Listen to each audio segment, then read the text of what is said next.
This is a 2020 Chevy Silverado, the RST package with the 5.3 V8. We just removed the factory rear bezels, installed these nice dual outlet tips, gives it that nice quad look. As you can see, did take the factory resonators off. It's got these little diffusers in the pipes. We took them out of there to give it some more sound.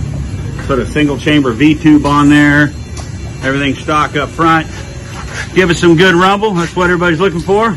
Let's see what it sounds like.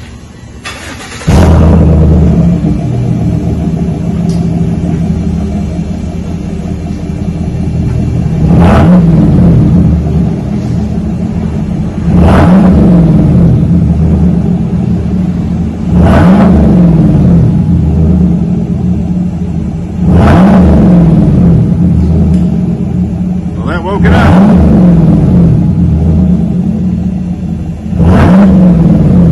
As loud as you can get it, keep it as loud as possible without putting the straight pipes on there.